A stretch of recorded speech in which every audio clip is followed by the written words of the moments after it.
چونکہ رمضان آ رہا ہے، چند چیزیں میں آپ سے تھوڑی دیر میں ذکر کروں گی، باقی آپ پچھلے سالوں کے لیکچرز دوبارہ سن کے اپنی تیاری کر سکتے ہیں، لیکن چند ایک یاد دہانیاں، کسی کی شادی ہو، کوئی فوت ہو جائے، کوئی سفر ہو، ایون روزمرہ زندگی میں بھی ہم جیسے کھانا پکانا ہے یا کسی نے آنا ہے، کوئی مہمان آ رہا ہے، تو ہم کیا کرتے ہیں؟ تیاری کرتے ہیں. اور جو شخص تیاری کرتا ہے وہ اس وقت کے یا موقع کے آنے سے پہلے پھر اپنا کام آسان طریقے سے کرنے کے قابل ہوتا ہے. اور اگر کوئی پلاننگ نہیں کرتا، تیاری نہیں کرتا، ہیپ ہیزرڈ کسی چیز کو شروع کرتا ہے تو اس میں وہ کوالٹی نہیں آتی. رمضان ایک نیکیوں کا موسم بہار ہے اور بہترین طریقے سے انسان اپنے جسم، اپنی روح، اپنے دل کی تطہیر کر سکتا ہے، یعنی اس کو پاک کر سکتا ہے. وہ تو اللہ ہی کرتا ہے، لیکن ایک ذریعہ بنایا اللہ نے دلوں کی صفائی کا، روح کی صفائی کا، ہماری تربیت کا اور ہمیں تقوی دینے کا. تو ہمارا ٹارگٹ اس میں یہی ہونا چاہیے کہ ہم نے اس رمضان میں تقوی حاصل کرنا ہے انشاءاللہ. ٹھیک ہے، یہ ہمارا ٹارگٹ ہے. اب تقوی کے حصول کے لیے پھر ہم نے کیا کرنا ہے؟ سب سے پہلے رمضان سے پہلے ہی تیاری شروع کر دینی ہے. اس میں سب سے پہلی بات یہ کہ ہم اپنے گناہوں پر سچی توبہ کریں، توبہ اور استغفار. ویسے تو ہمیشہ ہی کرنی چاہیے، لیکن یہ یاد رکھیں کہ گناہ نیکیوں کے راستے میں حائل ہو جاتے ہیں. نیکیوں کا موسم بہار آ رہا ہے، کہیں ایسا نہ ہو کہ آپ اس سے پوری طرح فائدہ نہ اٹھا سکیں اور آپ نیکیاں نہ کر سکیں. کیوں؟ گناہوں کی وجہ سے. اگرچہ رمضان میں بھی گناہ معاف ہوتے ہیں، لیکن اس سے پہلے کہ جتنے گناہ ہیں یا رب تو ہمیں معاف کر دے، تاکہ ہم سے بوجھ اتر جائیں اور ہم بہترین طریقے سے روزے رکھیں، بہترین طریقے سے تلاوت کریں، بہترین دعائیں کریں اور واقعی ہمیں تقوی حاصل ہو جائے. تو جب یہ مہینہ شروع ہو تو ہم شرح صدر کے ساتھ، اطمینان کے ساتھ اپنی عبادت اور نیک اعمال میں مشغول ہو جائیں، اس طرح کہ ہم واقعی مطمئن ہوں. تو گناہوں کے بوجھ کے ساتھ رمضان میں داخل نہ ہو، توبہ کے ساتھ داخل ہوں، تاکہ رمضان شروع ہوتے ہی دوڑ لگ جائے. ٹھیک ہے، اور کہیں رکاوٹ نہ آئے. رکاوٹوں کو دور کرنے کا طریقہ کیا ہے؟ استغفار، سچی توبہ. وَتُوبُوا إِلَى اللَّهِ جَمِيعًا أَيُّهَا الْمُؤْمِنُونَ لَعَلَّكُمْ تُفْلِحُونَ. تم سب اللہ کے حضور توبہ کر لو اے ایمان والو، تاکہ تم کامیاب ہو سکو. رسول اللہ صلی اللہ علیہ وسلم نے فرمایا، لوگوں اللہ سے توبہ کرو، کیونکہ میں دن میں 100 مرتبہ اس سے توبہ کرتا ہوں، دن میں 100 بار. ٹھیک ہے، پھر اسی طرح دعا کرنا. دوسری چیز کیا ہے؟ دعائیں کرنا. خاص دعا کیا ہوگی رمضان کے آنے سے پہلے کہ یا اللہ ہمیں ہر طرح کی بیماری، تکلیف، پریشانی، مصروفیت سے محفوظ رکھنا، تاکہ ہم رمضان کی عبادت صحیح طور پہ کر سکیں. کوئی رکاوٹ نہ بیچ میں آ جائے، کوئی اچانک حادثہ، کوئی پریشانی، کوئی ایسی چیز بیچ میں نہ ہو کہ جو ہماری عبادت میں رکاوٹ بنے. کیونکہ بعض اوقات آپ دیکھیے کہ آپ کی بڑی تیاری ہوتی ہے کام کرنے کی، اچانک آپ خود بیمار ہو جاتے ہیں یا گھر والوں میں سے کوئی بیمار ہو جاتا ہے، تو پھر کیا ہوتا ہے؟ جو کچھ آپ نے پلان کیا ہوتا ہے وہ سب طریقہ طرح رہ جاتا ہے. تو اللہ تعالیٰ سے عافیت کی دعا مانگتے رہیں، اور پھر یہ دعا کریں کہ اللہ ہمیں خیر و سلامتی کے ساتھ رمضان تک پہنچا دے، خیر کے ساتھ رمضان تک پہنچا دے. اسلاف سے یوں روایت آتی ہے کہ وہ 6 ماہ یہ دعا کرتے تھے، اے اللہ ہمیں رمضان تک پہنچا دے، اللہ ہمیں رمضان دیکھنا نصیب کر. اور پھر رمضان کی عبادتیں کرتے اور رمضان کے بعد اگلے 5 مہینے یہ دعا کرتے، اللہ ہمارے روزے قبول کر لیں، ہماری رمضان کی عبادتیں قبول کر لیں. تو رمضان کے آنے تک بھی دعائیں کریں کہ رمضان ملے ہمیں. کتنے ہی لوگ ایسے ہیں جو پچھلے رمضان میں تھے اور آج دنیا میں نہیں ہے. ہر ایک کسی نہ کسی کو ضرور جانتا ہوگا جس کی اس سال میں ڈیتھ ہوئی، آپ کے عزیز، قریب ترین، پیارے. ہمیں نہیں معلوم ہم دنیا سے کب چلے جائیں. تو اللہ تعالیٰ سے دعا کرنی چاہیے کہ اللہ تعالیٰ ہمیں اپنی اطاعت کے کاموں، اپنی عبادت کے لیے ہماری مدد فرمائے اور ہمیں اس کے لیے قبول کر لے. تیسری چیز، اس مہینے کا خوشی سے استقبال کرنا، اس کے بارے میں سوچ کر خوش ہونا. کیونکہ رمضان گرمیوں میں آ رہا ہے، جون میں آ رہا ہے، عین گرمی کی شدت کا مہینہ. تو اس لیے کچھ لوگ اس کے آنے کی خبر سے پریشان بھی ہوتے ہیں دل میں. بڑی گرمی ہوگی، بڑی پیاس لگے گی، کاموں کا کیا ہوگا، ایسا کیسے ہوگا، ویسا کیسے ہوگا. لیکن آپ نے ہر سال دیکھا ہوگا سب کچھ ہو جاتا ہے. تو آگے کے خوف نہیں کریں، پیچھے کے تجربے سے مطمئن ہو جائیں کہ الحمدللہ اللہ نے سب کرا دیا تھا، لاسٹ ایئر بھی کرا دیا تھا، اس سال بھی اللہ کے فضل سے ہو جائے گا. تو اس لیے خوشی سے رمضان کا استقبال کریں، اور اس کا بھی اجر ہوگا انشاءاللہ تعالی، کیونکہ جب انسان خوش ہو کر کسی کام کو کرتا ہے تو وہ آسان بھی ہو جاتا ہے، اور اس کے ساتھ ساتھ اس کی کوالٹی بہت اچھی ہوتی ہے، اور جب کوالٹی اچھی ہوگی تو پھر اجر بھی زیادہ ہوگا. ہاں، اور آپ کو معلوم ہے کہ رمضان جو ہے اس میں جنت کے دروازے کھول دیے جاتے ہیں، جہنم کے دروازے بند کر دیے جاتے ہیں، ہر طرح کی خیر و برکت نازل ہوتی ہے. تو اللہ سبحانہ وتعالیٰ نے اس مہینے میں قرآن مجید ہمارے لیے نازل کیا، جس کے بارے میں اللہ تعالیٰ فرماتے ہیں قل بفضل اللہ وبرحمتہ فبذلک فلیفرحوا هو خیر مما یجمعون. کہہ دیجئے کہ اللہ کے فضل اور اس کی رحمت سے چاہیے کہ اس پر خوش ہو جائیں، وہ ہر اس چیز سے بہتر ہے جسے لوگ جمع کر رہے ہیں. تو الحمدللہ آپ سب اس چیز سے واقف ہیں اور تجربہ کر چکے ہیں کہ سب سے زیادہ ہمارا تعلق قرآن مجید کے ساتھ رمضان میں ہی ہوتا ہے. تو اس پر بھی ہمیں خوش ہونا چاہیے کہ جس چیز پر اللہ نے خوش ہونے کے لیے کہا وہ موقع آ رہا ہے خوش ہونے کا اور اللہ تعالیٰ کو خوش کرنے کا، کہ قرآن پڑھنے کا، سننے کا، غور و فکر کا، یاد کرنے کا، تلاوت کرنے کا اور زیادہ ہمیں موقع ملے گا. پھر اسی طرح چوتھی چیز، رمضان سے پہلے پچھلے روزے قضا کر لیں، کیونکہ جب سال پورا ہو جاتا ہے تو فریضہ بھی پورا ہو جانا چاہیے، اگلے سال کے لیے نہ چھوڑیں. ٹھیک ہے. ابو سلمہ کہتے ہیں کہ میں نے عائشہ رضی اللہ تعالی عنہا کو فرماتے ہوئے سنا کہ میرے اوپر رمضان کا روزہ لازم ہوتا، شعبان سے پہلے اس کی قضا کی توفیق نہ ہوتی. یحییٰ نے کہا کہ یہ نبی صلی اللہ علیہ وسلم کی خدمت میں مشغول رہنے کی وجہ سے تھا کہ ان کے قضا روزے پورے نہیں ہوتے تھے، لیکن وہ میک شور کرتی کہ اگلا رمضان شروع ہونے سے پہلے وہ اپنے چھوٹے ہوئے روزے مکمل کر لیں. ٹھیک ہے. تو شعبان میں پچھلے جو بھی منسز وغیرہ کی وجہ سے یا بچوں کی پیدائش کی وجہ سے روزے چھوٹے ہوں وہ اپنے پورے کر لیں، کیونکہ شعبان میں ویسے بھی نبی صلی اللہ علیہ وسلم اس میں کثرت سے روزے رکھا کرتے تھے، تو اس میں اگر قضا روزے رکھ لیے جائیں یا نفلی روزے رکھ لیے جائیں تو بہت ہی اچھا ہے. تو حضرت عائشہ رضی اللہ تعالی عنہا کی شعبان میں روزے رکھنے کی حرص سے یا توجہ سے یہ بات پتہ چلتی ہے کہ دوسرے رمضان کے آنے سے پہلے پہلے اپنا قرضہ چکا دینا چاہیے.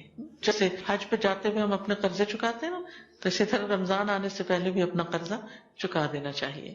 پانچویں چیز، رمضان کے بارے میں علم حاصل کریں، خوب جانیں، روزوں کے احکام کا پتہ چلائیں، رمضان کی فضیلت کا پتہ چلائیں. اس کے لیے بہترین کتاب ہے شہر رمضان، رمضان کا مہینہ.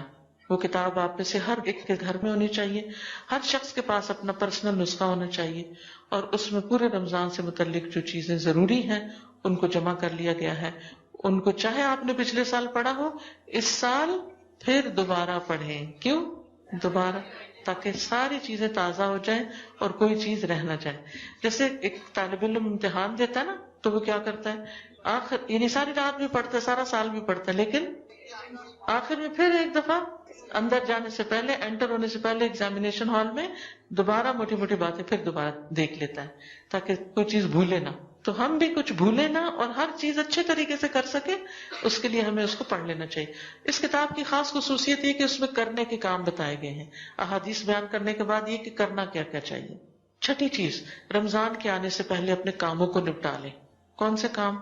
مثلا شاپنگ، گروسری سے متعلق، اپنا راشن دال چاول اکٹھے کر لیں، خاص طور پر بیسن وغیرہ جو آپ نے پکوڑے بنانے ہیں، کیونکہ اس کے بغیر تو ہمارے یہاں رمضان کا کانسیپٹ ہی نہیں ہے.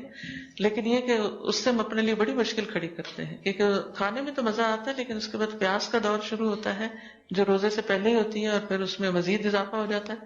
پھر جب ہم طالوت کی فوج کی طرح زیادہ پانی پی لیتے ہیں تو پھر تراویح پڑھنے کے لیے ہمیں مشکل ہو جاتی ہے.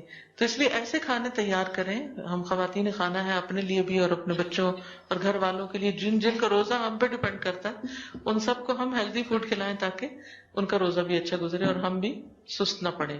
تو یعنی ہر طرح کی تیاری، عید کے کپڑے بنا لیں، صفائی وغیرہ کر لیں، اور جو کام آپ کو رکاوٹ ڈالتے ہیں مختلف عبادتوں میں ان کو پہلے سے ہی نپٹا لیں. ساتویں چیز، گھر والوں کو، دوستوں کو، اپنے آس پاس کے لوگوں کو رمضان کے احکام بتائیں. یعنی اگر آپ قرآن پڑھی ہوئی ہیں، خاص طور پر درس دینا جانتی ہیں، تو اپنے قریبی حلقوں میں کچھ نہ کچھ اس کی تعلیم دیں. یعنی اپنے گھر میں خاص طور پر اپنے بچوں کو لے کر کیا کریں، وہ کتاب ان کے ساتھ بھی بیٹھ کے پڑھیں، ان کو احکام بتائیں. اور باقی لوگوں کو آپ کتابیں دے سکتے ہیں، جیسے یہاں پر اجازت نہیں ہے اور گھر میں درس کرنے کی، تو ایسا کام نہ کریں جو لا آف لینڈ کے خلاف ہو. لیکن آپ کیا کر سکتے ہیں کہ لوگوں کو کتابیں دے سکتے ہیں کہ جس سے وہ اپنے خود پڑھ کے اپنے بچوں کے ساتھ پڑھ کے اس کی دہرائی کر لیں. ٹھیک ہے. پھر اسی طرح رمضان اور رمضان سے متعلقہ اور جتنی بھی کتابیں ہوئی، یعنی یہ شہر رمضان کے علاوہ دعاؤں کی کتابیں جیسے قرآنی اور مسنون دعائیں ہیں، یا کنستین ہے، دعا کیجئے کتاب ہے، اور اسی طرح صدقہ خیرات سے متعلق بہت سے لوگ زکوٰۃ نکالتے ہیں تو زکوٰۃ سے متعلق یا باقی جو بھی چیزیں ہیں آپ کے کرنے کی، ان سے متعلق کتابیں خاص طور پر خرید کر خود بھی پڑھیں، دوستوں کو بھی دیں، اور مسجدوں کے مثلا امام یا ایسے لوگ جو کمیونٹی میں کام کرتے ہیں ان کو بھی بطور تحفہ دیں، تاکہ وہ لوگ پڑھ کر پھر آگے لوگوں کو بتا سکیں. کیونکہ بعض اوقات ان لوگوں کو، یہاں کی بات میں نہیں کر رہی لیکن آپ نے دیکھا ہوگا بیک ہوم انڈیا پاکستان وغیرہ میں عموماً بعض مساجد ایسی ہوتی ہیں کہ جس میں جو امام ہوتے ہیں وہ حافظ ہوتے ہیں بس. تو حافظ ان کو قرآن تو پورا زبانی یاد ہوتا ہے لیکن مسائل وغیرہ کا پتہ نہیں ہوتا. پھر لوگ رمضان کے مہینے میں آ کے طرح طرح کے مسئلے پوچھتے ہیں، تو پھر اس سے کیا ہوتا ہے کہ وہ بتا نہیں پاتے، یا بعض اوقات یعنی کہ درست رہنمائی نہیں ہو سکتی. تو ایسی جگہوں پر کتابیں پہنچانے کا اہتمام کریں. یہ صدقہ جاریہ کی بہترین قسم ہوگی. جو بھی پڑھے گا یا آپ کی کتاب سے سنے گا، وہ جو عمل کرے گا وہ سارا ثواب آپ کو بھی ملے گا. اس کے علاوہ بھی راشن وغیرہ کی تقسیم کریں، یعنی غریبوں میں کھانا وغیرہ، اگر یا تو رمضان میں روزانہ افطاری بھیجنے کا اگر آپ اہتمام کر سکتی ہیں تو ٹھیک، اگر نہیں تو سوکھا راشن جو ہے وہ آپ غریبوں میں بانٹیں. اور اگر آپ کے نزدیک کوئی غریب نہیں رہتا تو جو لوگ یہ کام کر رہے ہیں ان کو آپ اپنے حصے کا یعنی کہ کنٹریبیوشن دے سکتے ہیں کہ وہ لوگ آگے غریبوں میں راشن دیں. کیونکہ یہ شہر المواسات ہے، ہمدردی کا مہینہ ہے، تو اس میں انسان کو صدقہ خیرات بھی خوب کرنا چاہیے. لیکن بعض اوقات ہم رمضان کا انتظار کرتے رہتے ہیں کہ رمضان شروع ہوگا تو صدقہ کریں گے. اب ہوتا کیا ہے کہ جو بیچارے غریب لوگ ہوتے ہیں وہ بعض اوقات آدھا رمضان گزر جاتا ہے اور ان تک چیز نہیں پہنچتی. تو اگر آپ ان کو کپڑا دینا چاہتے ہیں یا راشن دینا چاہتے ہیں یا کچھ بھی کرنا چاہتے ہیں تو ایسے کام بھی شعبان میں ہی نمٹانے کی کوشش کریں. وہ کھائیں گے جب رمضان میں تو ثواب مل جائے گا نا، یا پہنیں گے رمضان میں تو ثواب مل جائے گا آپ کو. ٹھیک ہے. پھر اسی طرح شعبان کے مہینے میں اگر ہو سکے تو نفلی روزے وغیرہ رکھیں. حضرت عائشہ کہتی ہیں کہ رسول اللہ صلی اللہ علیہ وسلم نفل روزہ رکھنے لگتے تو ہمیں لگتا کہ اب آپ روزہ چھوڑیں گے نہیں، اور جب چھوڑ دیتے تو ہم سمجھتے کہ اب آپ رکھیں گے نہیں. اور میں نے رمضان کے علاوہ رسول اللہ صلی اللہ علیہ وسلم کو کبھی پورے مہینے کے نفلی روزے رکھتے نہیں دیکھا جتنے روزے آپ شعبان میں رکھتے تھے. یعنی شعبان سے زیادہ کسی اور مہینے میں آپ نے کبھی اتنے روزے نہیں رکھے. اسامہ بن زید کہتے ہیں میں نے عرض کیا اے اللہ کے رسول صلی اللہ علیہ وسلم، میں نے آپ کو کسی مہینے میں اتنے روزے رکھتے نہیں دیکھا جتنے آپ شعبان میں رکھتے ہیں. آپ نے فرمایا یہ وہ مہینہ ہے کہ لوگ اس سے غفلت کر جاتے ہیں، یہ رجب اور رمضان کے درمیان ہے، اور یہ وہ مہینہ ہے کہ اس میں رب العالمین کے ہاں انسانوں کے اعمال پیش کیے جاتے ہیں. یعنی ہمارے اعمال اللہ تعالیٰ کے سامنے پیش کیے جاتے ہیں، اور میں چاہتا ہوں کہ جب میرا عمل پیش ہو تو میں روزے سے ہوں. تو اس سے شعبان کے روزوں کی حکمت پتہ چلتی ہے کہ اس مہینے میں روزے رکھنے کی حکمت کیا ہے کہ اعمال کی پیشی ہوتی ہے. اور بعض علماء یہ کہتے ہیں کہ رمضان کے روزے فرض ہیں تو شعبان میں آپ سنت روزے رکھتے ہیں، نفل روزے رکھتے ہیں، جیسے ہی ہے جیسے فرض نماز پڑھنے سے پہلے آپ کیا پڑھ رہے ہوتے ہیں، سنت میں پڑھ رہے ہوتے ہیں. ٹھیک ہے. اور 10ویں چیز ہے قرآن کی تلاوت. شعبان میں کیا کرنا ہے؟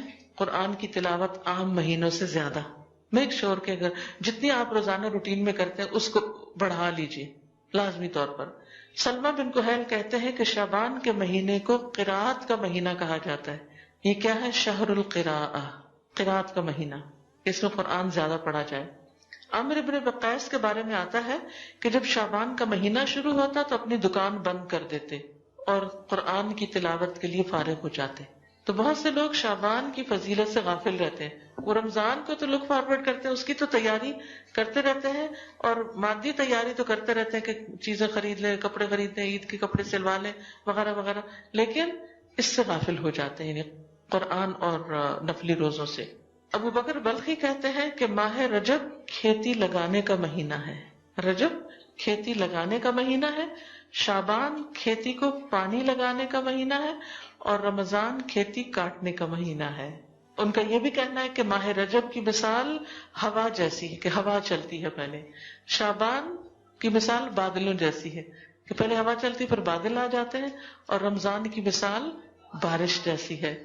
اور جس نے ماہ رجب میں نہ تو کھیتی بوئی نہ شعبان میں کھیتی کو پانی لگایا تو وہ رمضان میں کھیتی کیسے کاٹے گا؟ گویا کسی کام کے کرنے سے پہلے اگر آپ نے تیاری ہی نہیں کی، پلاننگ ہی نہیں کی، تو جب کام سر پہ پڑے گا تو اس وقت آپ وہ کام اچھے طریقے سے کر نہیں سکتے، رمضان کے مہینے سے بھرپور فائدہ اٹھا نہیں سکتے۔ تو اللہ تعالیٰ سے دعا ہے کہ اللہ تعالیٰ ہمیں رمضان سے بھرپور فائدہ اٹھانے کی توفیق عطا فرمائے۔ وآخر دعوانا ان الحمد للہ رب العالمین۔ سبحانک اللہم وبحمدک، اشہد ان لا الہ الا انت، استغفرک واتوب الیک۔